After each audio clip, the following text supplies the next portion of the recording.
And we are live. Welcome, everyone, to the Connected for Real podcast. I'm Rebbetzin Bat-Chen Grossman, and today with me is Daniella. We are talking about communication and your business and your marriage and how you can use the skills in all the parts of your life.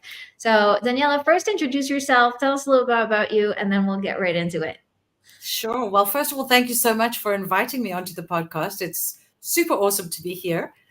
So my name is Daniella, and I am the co-founder and artistic director of Center Stage. Sounds really bombastic, but it's not. It's cool. It's fun. And what I do is I actually teach, train, workshop, improv into all aspects of life, whether it be business, marriage, plain acting, having fun. And I do this with solo entrepreneurs. I do it with companies. I do it with groups, with couples. It's great fun. That sounds amazing. So that's really fun. So start to tell us a little bit about, what is improv? How can we lean into it? What is it all about? Well, I think when people first think of improv, they think of like the TV program, Whose Line Is It Anyway? You've heard of that one? Yes. And people get really nervous because maybe they're not sort of, they get pressurized to be funny. They think they have to be funny. But improv is really not about being funny. It's really a way that gets us to communicate properly, how to collaborate with people, how to listen, how to have some creative thinking, think on our feet, adapt. It gives you all these amazing, amazing skills. And oftentimes it does turn funny, which is great. I mean, it's a lot of fun. But you don't have to feel like you need to be funny. Right. And improv is sorry. I said the pressure. There's sometimes when people think they need to be funny, then the funny goes away because of the pressure. Exactly. So stop trying. Just go with it. Exactly. And I think people feel that when they suddenly have to do an improv exercise, first of all, getting up and doing something in front of people is nerve-wracking enough. Thinking that you have to be funny is adding to that. And here we kind of say, listen, there is no right and wrong in improv. That's the great fun. Even when you make a mistake, it's actually an opportunity. And I will discuss that and what I mean by that. But yeah, improv is made up of mistakes and going out there and being creative and just letting words come out as they come out. Great. So now give us a couple examples of what you mean and how we can use it. Okay, so I'm going to give examples both for business, because I think in Israel, they're starting to realize that improv can be a great tool in business. I don't think they have any understanding of just how great a tool it is. And the fact that improv can be used in every aspect of our life, including relationships and marriage. So I'd like to give some examples on both sides. And what I'm going to do is I'll take you through the basic rules of improv, even though they aren't rules per se, but it just helps make it successful. So the first rule of improv is to accept and say yes. It's more of a mindset than sort of, if someone asks you to do something crazy, you're not going to go and say yes, but it's being open to suggestions. If you've ever been in a business meeting and you have an idea and you give out this idea in front of the people and suddenly your colleague sort of says, yeah, but have you thought of, I don't think it's going to work because this and that and the other, right? So anytime you have a but is a complete stop. It doesn't let you sort of take the conversation where it could go. So the first rule of improv is to say yes. Anything that is presented to you when you are an actor on stage, if I say to you, freeze, I have a gun. If you say, actually, it's not a gun, you're just pointing your finger at me. The scene dies, it comes to an end, that's it. So instead of that, if you say, yes, is that the gun I gave you for your birthday? How dare you use it? Right. And now you're taking the conversation somewhere interesting. So in Mm. business, if you have an idea, even if you don't agree with it, be open to it and see where it takes you by saying yes. So, and I'm going to give you now an example in relationships or marriage. If you come home, or your husband comes home and you say to him, "Oh, I'm exhausted," and he turns around and says to you, "Hang on, how can you be exhausted? You've been home all day." That kind of, yeah, that happens, right? And I never heard anyone say such a thing. but what that does, that's like the but in the improv, right? Because it's kind of it negates your feelings. You feel criticized, and normally you would just shut down and not say anything and say, "Okay, I'd rather not talk about it if that's the way you're going to be." Instead of, if instead, when you say, "I'm exhausted," and your husband says, "Yeah, I can understand that," immediately it puts it on a different level. Right. So in terms of the, accepting the basic premise, accepting the scene, getting into that is the first rule of improv. But you can take it. That's amazing. Rule number 1, yes. Say yes.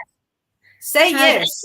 Anything else, sort of negates the whole premise, like takes away from the power of what's actually happening in the moment. Exactly. And of course, I'm not saying physically say yes, and not to crazy things, obviously. But if you're just more open, let's jump off the window together. Yes, exactly. that is a terrible idea, but I'm still going to go along with your thing. Well, you can say, I see you really want to jump out the window. Let me, explain to me what's going on behind the scenes. Exactly. So that leads us straight into the second rule of improv. So the second rule of improv is not just to say yes, but to say yes and. So what that lets you do, it lets you sort of expand the conversation. So if I'm trying to give you an example of like in an actual improv scene and then taking it to business, taking it to relationships. So if I'm on stage and I give you a premise and I say, "Wow, it is so hot in here." And if you answer just, "Yeah," again, you're dropping the ball. So what you want to do is you've got to say, "Yeah, well, what do you expect? We are in hell." Something like that. That now gives you a location. It gives you a way to where to go, what to do. It could be fun, Yeah, total fun down there. I don't know anyone who would call that fun. Exactly. But we can take it anyway. You could say, "Oh, it can't be. Yeah, this heat can't be good for all the wax figures we have here." You can take it anywhere. But as long as you're doing yes and providing a context, providing expanding, allowing you to move forward. So the same thing I'm sort of thinking in business now. If someone says, "Oh, I want to add this component to a product." Yeah, that and you know what? If we do that, it might give us A, B, and C. Third person, yes. And if we do that, then we can actually charge extra for the B and C because A would be like, the product, and then B and C would be premium. So it kind of opens you up and lets you brainstorm and be creative. Okay, here's where the question comes in. What if you think it's a terrible idea? Okay, so you can say, "Yes, and I can see where you're coming from. Shall we think of something of XYZ and how that will impact the product?" So you're not shutting the person down, but you're kind of leading them through to another option. Okay. But you know what? Even if it's a terrible idea, you can go, "Yes, tell me more. How exactly do you see this working?" And maybe they have a solution that you didn't think of that makes it a brilliant idea. Okay, so you're open to hearing where this may go, you're saying yes is not necessarily backing them up and saying, let's do it. I'll sign right here on the dotted line. It's more like the curiosity. Yes, that's a lovely word. I like that. Thank you. I just came up with it right now on the spot. Well, it's a great word because curiosity lets you find out more. And that more is what makes life so interesting, right? If you can say, yes, that's a great idea, tell me more, then you don't know where you can end up, which is great. And even if it doesn't end up anywhere, you can say, great, well, we brainstormed that, and this is what, maybe another idea will come out of that that's unrelated to the one you don't agree with in the first place, right? I hear that.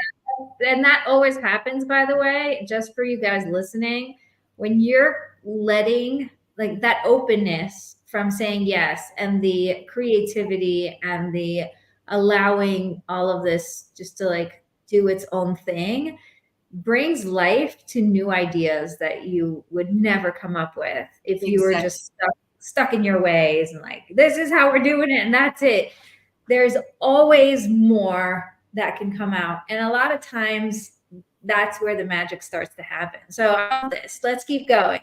Give us an example in marriage. I stopped you in the middle. No, it's fine because innovation is definitely part of improv. These are all great words for businesses and for life itself, where you have creative thinking and critical thinking and innovation and communication and all wonderful, magical things that should be happening in life.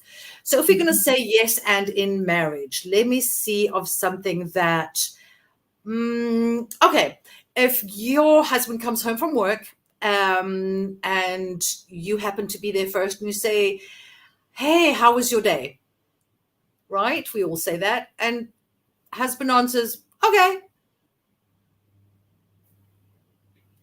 All right, want to expand, but so it's easy if you go, you know what, I had pretty an average day, but I had such a highlight at lunchtime because suddenly my boss came in and said, let's go out to this restaurant, eat together, and we had this amazing discussion, and you won't believe what came out of this discussion. So it's just giving, again, it's expanding, letting the conversation move on. Because in a relationship, you don't want to be treated like, you've got to respect the husband-wife kind of relationship, but it becomes kind of sort of brother-sister thing. It becomes kind of, if your friend had to come to you and say, hey, how was your day? You wouldn't just say, okay, right? I mean, you may. You may. Yeah, it was good. It was, but you tend to add to it more. It was good. I actually achieved something today. I went to the supermarket, whatever it might be. But you do expand because otherwise your friend won't want to remain your friend. Well, I definitely see where if you drop the ball, then you've sort of left the other person hanging. And I think that dynamic between husband and wife is a lot of times frustrating for one of the sides if there isn't a conversation. And this brings us to the 5 love languages, by the way. Some people are more into words than others. And so you have these like, love language word people who are like, I just can't wait to talk and, have a conversation. And the other person is like, leave me alone. It's not my love language. I don't even know what you want from me. So you're like trying to get like pulling teeth, right? Trying to get a conversation. It's not going anywhere. It can get really frustrating if you don't know that this is the nature of each one and that you can actually communicate in different ways or find solutions, right? So in improv, you also do nonverbal communication, which is very, very important. So just by sort of giving someone a hug or bringing them a cup of coffee, or that is in itself is a love language, which is great because you are listening to your partner, how they talk, and you bring them caring in however you respond to them, right? Right. Yeah, I love that. I love that. It's really nice to have awareness when we're talking about marriage. Just awareness of who you are as a person, what your needs are, and then who they are and what their needs are, and being Yes. able to play off each other. So we have a lot of expectations, which is a wonderful word in marriage. We have a lot of expectations that we think are like, oh, this is a given. It's every man is like this or every woman is like this, and it's not true. No. And when we finally are open, like you're saying, be open, be curious, be okay with whatever you find, is going Yes. to really open you up to an amazing new experience. So this is really fun. Okay, great. Yes. So we're saying yes, and we're Right. expanding on the conversation. I I love think it. if we want to sort of like summarize the yes and, basically, if the other person doesn't pitch in, it doesn't work. I think it's as simple as that. So if it's two actors on stage doing a scene, if the other person's not pitching in, the scene's going to flop. If it's in business, if you're not pitching in, you're going to get fired and you're not getting your job done or whatever it might be. In a relationship, if you don't pitch in, you're going to get dumped. So that is really the bottom line. Right. And I want to add to that. I think that, if you're really good at improv and your other partner is not pitching in, they're like, fine. I'm like, how was your day? Fine. Oh, yeah, my day was great. I had this thing, whatever, blah, blah, blah. And he's like, oh, okay.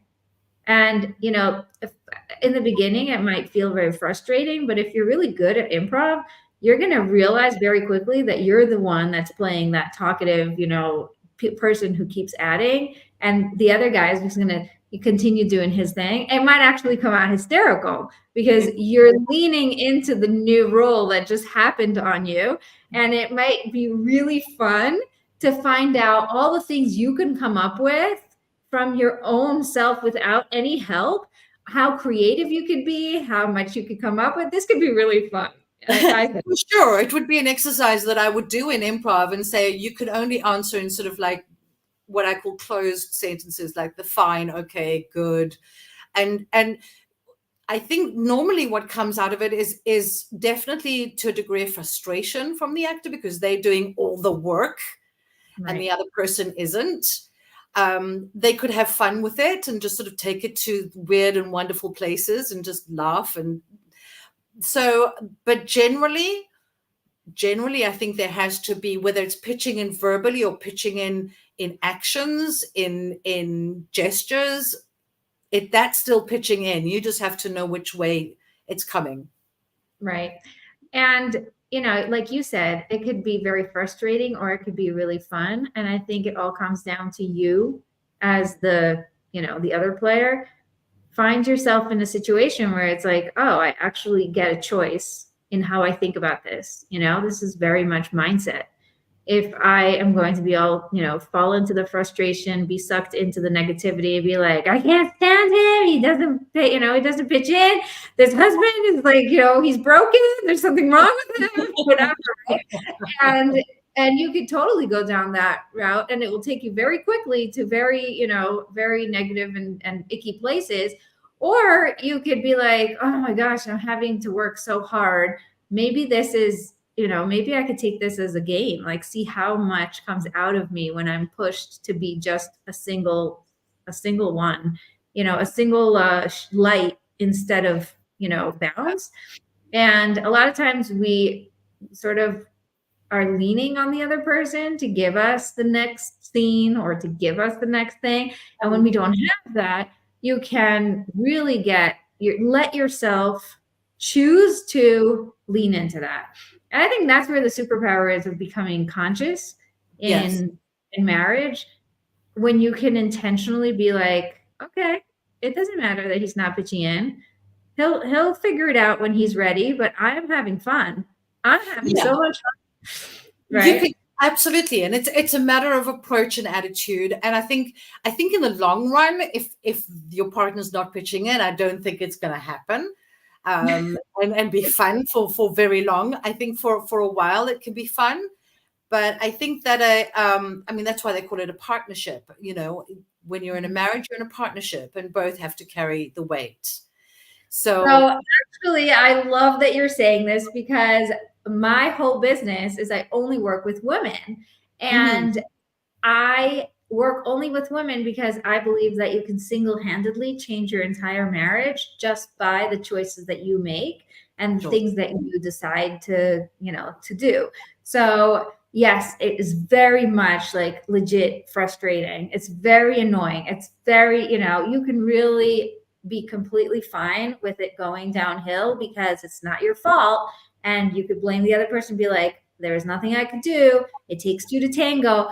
But if you can go up a level, and this is where I see magic, where women just completely transform their marriages and their husbands, right? The husbands, Right. this is the best part, where the husband says, oh, the dance just changed. I think I can, play with this new dance, right? I think, and so suddenly you have this partner who's not being very partner like, and not playing that, not being in the team, and not doing the thing he's supposed to do, turn around and be like, oh, I'm sorry. I realized I was really letting you down, but this is so much fun. And suddenly like join. So this is what I do as a marriage coach. I can tell you it is so possible, and I see it all the time. And it takes a lot of intentionality and will on your part. Like it takes your commitment to say, you know what, even if I have to work hard, even if I have to change my mindset, even if I have to play alone for just a little bit and find my my balance, my ground, myself, see how much I can become on stage just on my own. And then it does end up bringing the other person, like he almost wants to join you because suddenly you're shining, you're having fun, you're yourself, right? Here's what happens when we just let it go downhill. We let go, we leave everything. It's like not even worth it to go shopping anymore. It's not worth it to exercise. It's not worth it to wake up early. Nothing is worth it. And then we end up thinking, and we ourselves become a version of ourselves we don't like.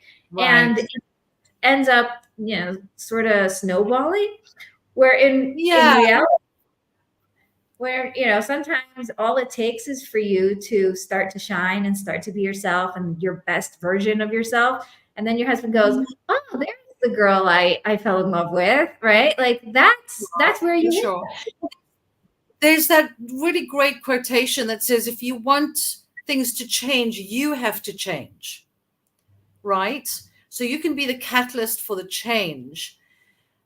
I still feel at the end of the day that the partner has to see you shine and want to be with you at that stage to make it work. If you are continually doing that, then there will be then it's just a matter of knowing when to say, okay. Because I think in a marriage, you always have to remember. I mean, I've been married for 36 years, still madly in love with my husband. Honestly, we like kids. We're constantly hugging and kissing, and every time he walks in the door, it's hey and a kiss and a hug and it's really people. We really. I'm blessed. I'm so blessed. But I think that the important thing is to remember that we are two individuals within a relationship, and you have to give that space for that person to be their individual self. And then, so if your husband is not that talkative or not that giving, by your giving him his space and being able to read what he needs and how he responds and understanding his individual responses and what they mean, then you can work it out. If you have a language between you, if you understand each other and respect each other as individuals, then you can make it work. I love it. I love what you said. And I want to add to this, and then we'll continue because we totally went off tangent, but it's so much fun. I call, when things are icky and frustrating and annoying, so now you're on the fence. You're like, I don't know which way to go, right? Like, if I just give up, I'm giving up on my marriage. I'm giving up on my life. I'm giving up on everything that I always hoped for and dreamt about. But I can't keep going like this, right? And a lot of people think that the only option is either to what were the two options? 1 second. I just went completely blank. That's allowed. Yeah, They totally can either blank. accept it and go for the breakup of a relationship, or Oh, decide to make yes, change. you're right. So the two options are either keep living with the pain or Mhm. amputate, right? Like, could you imagine if you had an infection in your arm and they tell you, well, either you just keep living with the pain or we just have to cut off your arm. And you're like, Right. excuse me, is there no option of healing? Like, there's no option other than living with the pain or amputating. And that's what's happening with with the marriage world. For the most part, is people just know the two options, right? They don't Right. think how to heal and how to make it work. They just think, well, either I have to stay Well, here and be on the fence, or I have to get off the fence towards this side. But what if you got off the fence on the other side? Now, you were saying you can only take this as long as it goes, and if your partner is not playing along, eventually it's going to break apart. Yes, and instead of you having to live with the pain and just pushing through and pushing through and pushing through, that's actually when you don't make a decision and you're living on the fence. Because remember, sitting on the fence hurts your butt. Like, it really is not. It's a great quote by Laura Doyle. It's like one of my favorite quotes that she says, like, sitting on the fence is not comfortable. It's not. So you can get off the fence on the side of, I want to heal this thing. Then very, very quickly, it will become obvious, like in your face obvious, that it's either yes, this is working, or no, this is not going anywhere. And Right. that's a lot easier for you because now you have concrete answers of what to do next, right? If you would have stayed on the fence, you would never find out that these things are this bad, or that it's, whatever it is.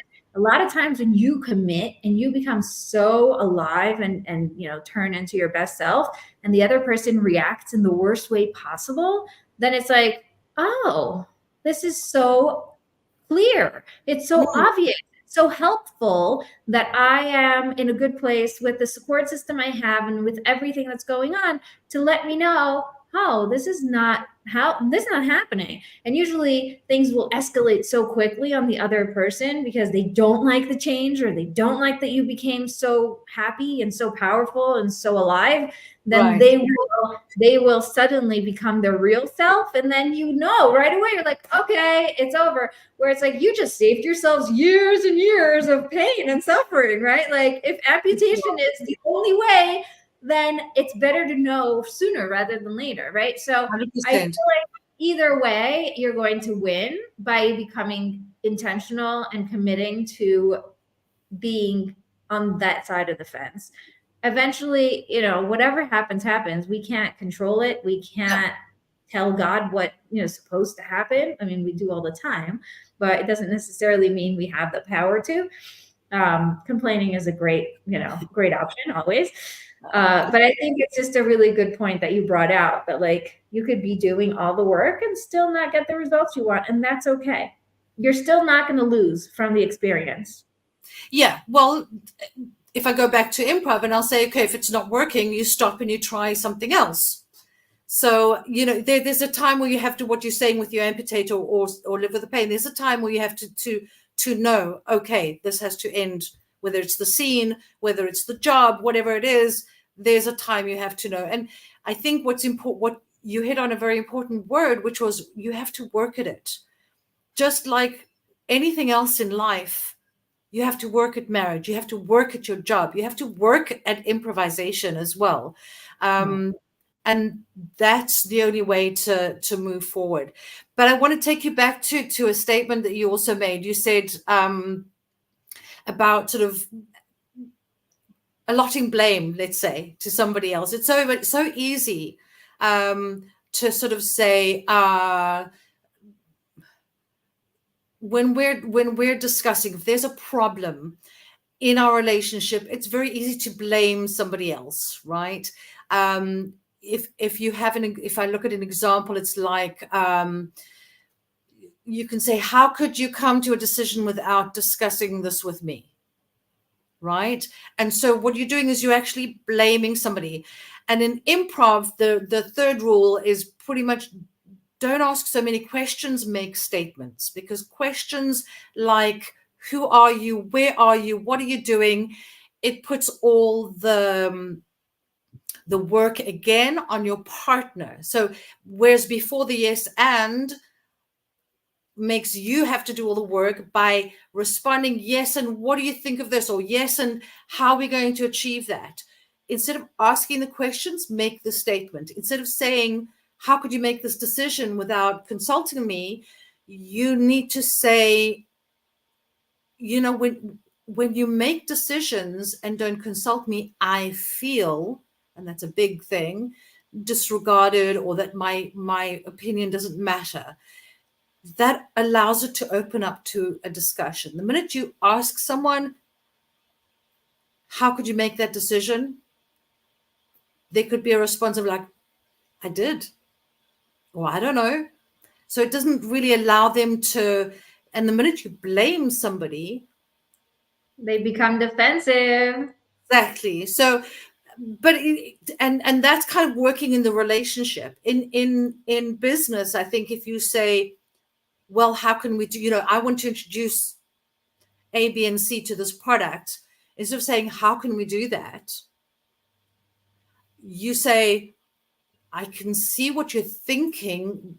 We would have to implement C, D, and E potentially to make that work, or we could. So in other words, you're not asking and putting the onus onto the person to provide all the answers. You are collaborating now, which is really important.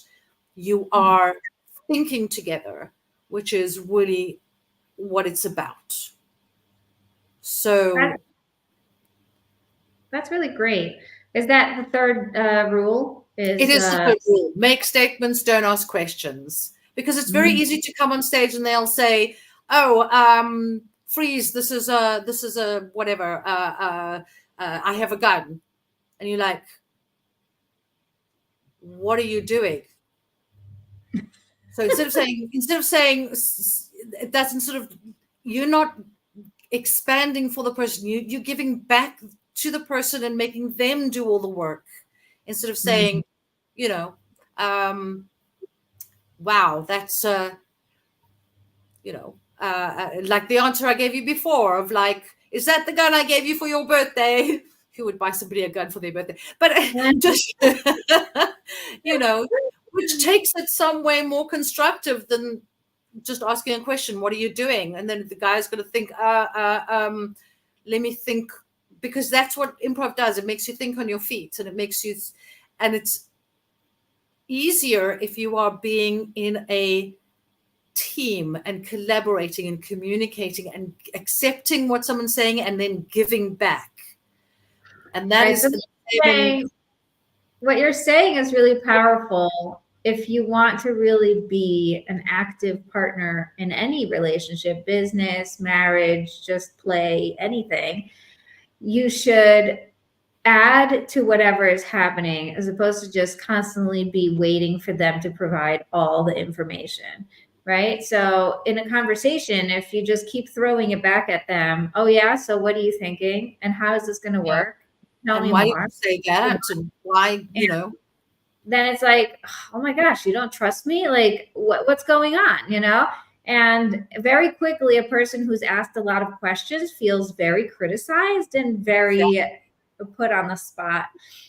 I can see where that, a lot of the people I work with, one of the biggest problems or the biggest issues is criticism. And like my husband is always criticizing me. He's always telling me what's wrong. He's always walking in and whatever. Turns out that all he's doing is asking questions. He walks in and says, why is the cheese still on the table? It's probably out here for too long because it's not cold anymore, and you're like, what do you want from me? Right. And really, he was just saying a statement of fact, like there's cheese on the table and, it's going bad in the fridge so it doesn't go off. Right. So, isn't it amazing if you could just say, instead of asking why is the cheese on the table, you just say, oh, there's cheese on the table. Let me put it away.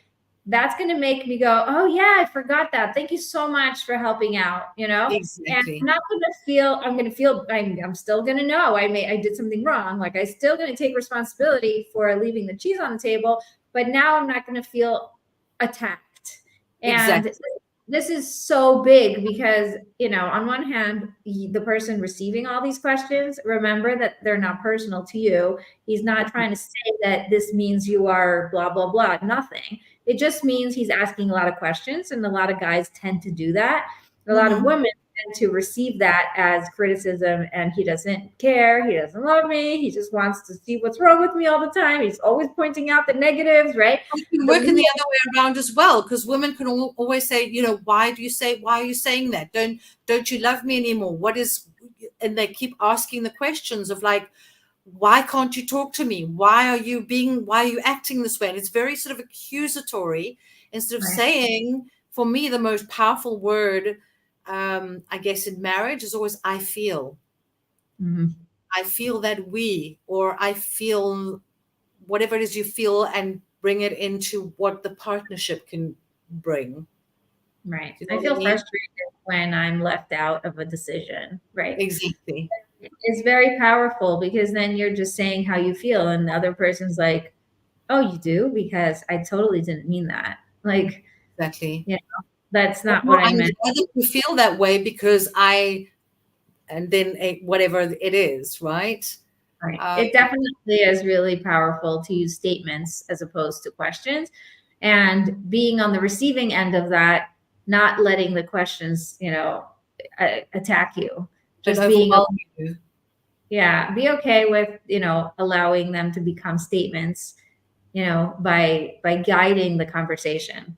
So And this if is you also put it into the business environment as well, instead of being, if you're a team leader and someone brings you a proposal or a suggestion, instead of grilling them and asking questions the whole time, make statements that show, I'm listening to you, I'm interested, let's see where this will take us.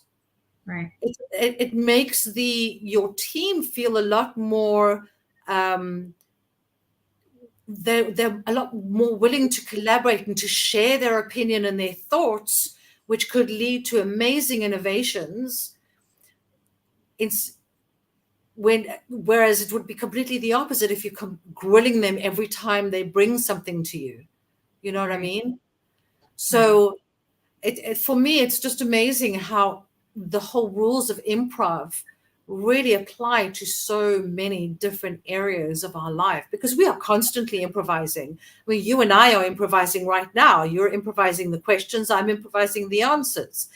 Have I prepared to a certain degree? Of course. But there is still that impromptu kind of conversation that happens. Yeah. And, I do that on purpose because I find that it's the most interesting to listen to when there isn't a structure and very, straight lines that you have to follow and stay within the lines and whatever.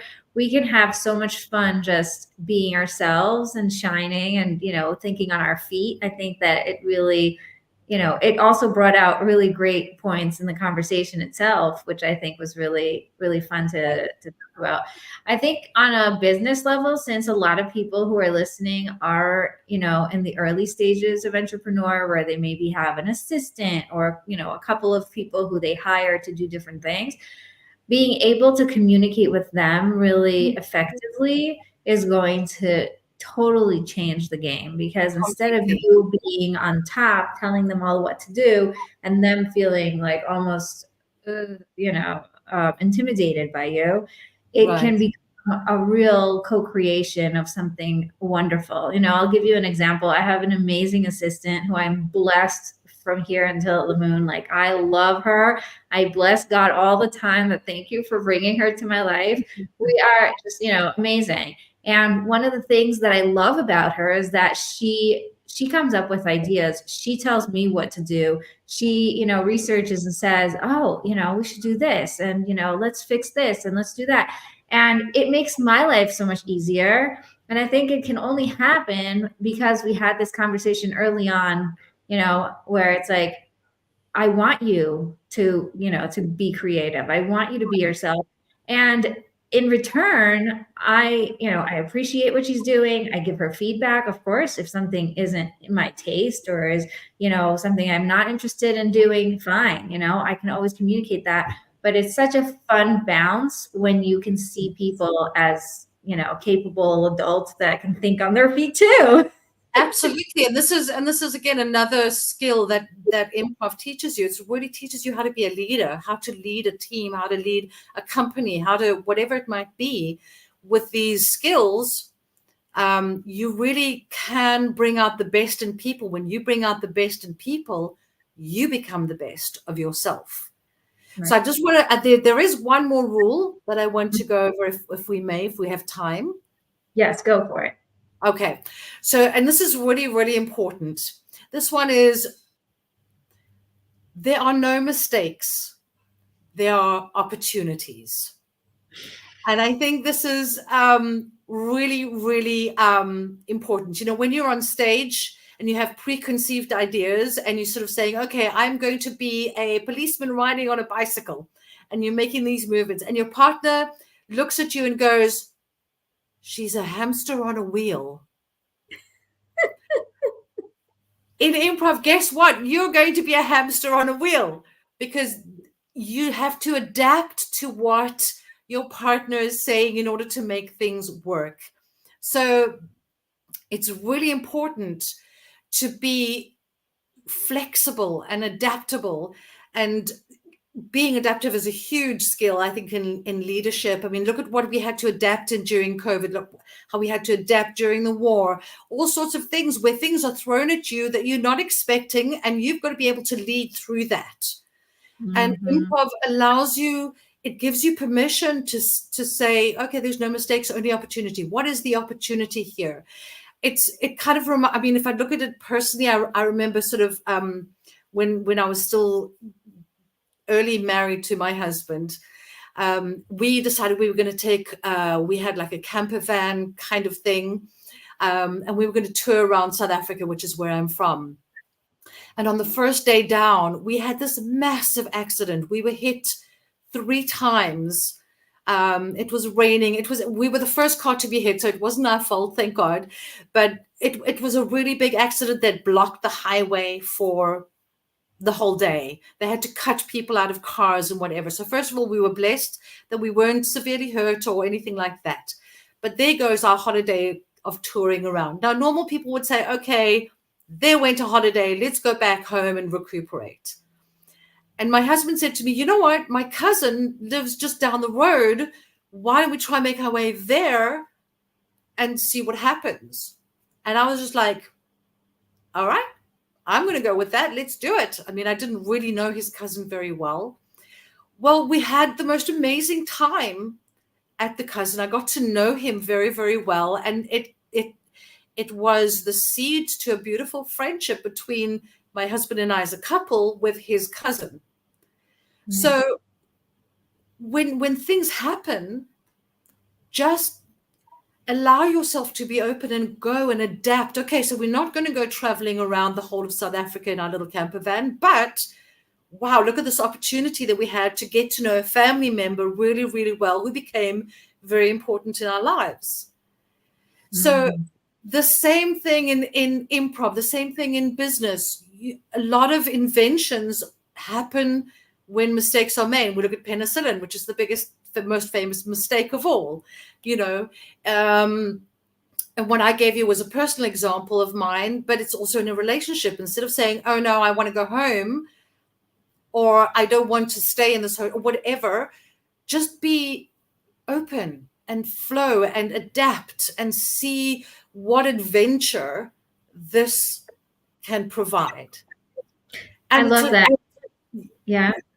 No, I'm just saying it could be a lot of fun. It could be, the most amazing things come out of it. It's a lot of fun. And that's what improv is. It's about working together, teamwork. It's about listening to each other. It's about working together, collaborating, communicating. And it's fun. You must never forget the fun. It's so fun. Most of the time when I start, before we record, I'm like, if we're not having fun, we're not doing it right. That's like my only rule, because I'm doing this podcast for the listeners. I'm doing the podcast to leave an impact, to really help, to, be here for you and all, everybody who's listening. And if it starts to get like, draggy, hard and blah, whatever, I'm not going to stick to it. So it has to be fun for me. And Yes. I do things that are, against the rules or whatever, because that's what is fun for me. I don't prepare questions, and I don't, record ahead of time and then edit out all the mistakes or whatever. I'm like, we're going live. We're going to just, because I know if I have the opportunity to edit myself, I will. I'm a perfectionist. I'm going to sit there all day picking and choosing which words I want to say and which words that I said weren't in the right place, or maybe I made a mistake. And going live forces me to improv, forces me to just be and do and take action and do it. Do it messy, not have to be perfect, which for a perfectionist is a great skill to hone in on. So I love that you say that. Perfect in improv. I'm sorry. There's just no ways you can be perfect in improv, no matter what. There's no way you can be perfect in life. And that's the problem, is that perfectionists like me want to be perfect, and like, can you imagine? I was a graphic designer for 15 years and I was working for like big names and companies, Disney, Nickelodeon, Walmart, Target. And it was like, oh, this has to be perfect. We can't make mistakes. There's no such thing. There is no such thing. There's always a mistake. You open up a book that they spent 20 years writing and designing and doing all the things. And then like the first thing is like a typo. Like everybody is going to have that. And I love it, when you said, what? That's what makes us human. Exactly. And what you said, there is no mistakes, just opportunities. It reminded me of my grandmother, who was an artist. And whenever we would make a mistake, we would try to erase it. She says, no erasing. There is no erasing. You just keep going with the line. Keep seeing where it takes you. Maybe you didn't expect the line right there, but now that could become a leaf. It could become a flower. And she used to really force us to keep going without erasing. And I think it allowed us to see progress, because when you stop to erase, what you're doing is you're basically pausing life, right? You're like, wait, I have to fix it. You can't go on. And you can't have a show not go on. You can't have life paused and be like, 1 second, I have to clean something behind the scenes. Like, no, it has to be real. Then that's connected. We're talking about shows. I mean, if you go see the same show on different nights, it's going to be a totally different show, because first of all, it matters. The audience matters, right? If as soon as the audience changes, the vibe changes, the atmosphere changes, the dynamic changes. So the show changes with it. And you know what? Actors are going to forget something sometimes, and that's okay, because they know the play well enough to be able to improvise to get them back to where they should be. So you might not have heard an actor say something specific in one show, but they'll say it in another. And it makes it a different experience. But on the whole, it's still that wholeness, that's still the show. It's still giving the message. It's still, putting that out into the world in the way it was intended. Yeah, so there are directors who insist that I think in Shakespeare, it's important that you get the language right. And there are very few actors who can improvise in Shakespeare, although I have seen it. But when I direct shows, if people kind of change things a little bit, or, say one word instead of another, I'm fine with it, because that's their truth. They're being authentic to themselves, and that's fine, as long as it doesn't change the essence. Right. Then that's fine. Just go with it, adapt, flow. You'll see. And also you tell actors, play, go ahead, make mistakes, because sometimes the most incredible magic and the most brilliant moments come when they are making mistakes and are free to do it, to explore. And suddenly, wow, I just understood my character now because I was allowed to do that. Right. My husband said that there are certain shows where they just didn't give them lines. They didn't tell them what was actually going to happen. So, they in certain movies or whatever, they just had something explode, and all the characters thought it was going to be fake, and it ended up being super real. And they themselves like made these faces and like reacted in ways that they wouldn't have been able to fake if not for the fact that they really were surprised, right? And they just had one take. They took, they had everybody recorded right at that moment. And it was the most successful scene because there was just no way to fake it. It was so good the way it was. Yeah, I kind of think it kind of makes me, there's something inside of me that makes me go, because every time that you're doing a scene, you have to be in the moment and present and feel everything as real as possible. Otherwise, the audience is going to feel that you're faking it, right? So it's kind of, I understand that kind of experiment, but I think that actors should have the tools to be able to authentically convey that shock and surprise night after night after night. Oh, for sure. I'm not talking about a live show. I'm talking about like a movie. No, for sure. For sure. It's really fun. This has been such a fun conversation. I think that just knowing the rules, which, there are no rules, but within the no rules, the rule is allow yourself to be open, allow yourself to be curious, allow yourself to be creative, allow yourself to go with the flow, even when there are mistakes, even when you think you messed up, even when, could you imagine messing up with your husband and be like, pause. Yes. And actually that's a great line too. If you just do that, that'd be amazing, because for your marriage sake, if you say pause, I just made a mistake, I did not mean to say that, can we rewind? That's a great line, by the way, and I've used it before. Like, I didn't mean to say that, I want to rewind, I want to retake, and it allows you to apologize really quickly and move on without making a big deal about it, and just take a deep breath and be like, it is what it is. Let's keep going. Yeah. I think the best thing about improv, seriously, is you just have to be in the moment. And life is so rich in every aspect. We keep saying live in the moment, live every day to the foot, whatever. But this really puts you there in a very real, tangible way of being in the moment, because nothing is scripted. Nothing is ahead of time. So if you want to learn how to do that, there's nothing better than improv. And if you want to learn how to really amplify life, I think, and amplify the impact that you can have, you should go to improv and use these rules wherever you can, because they're amazing.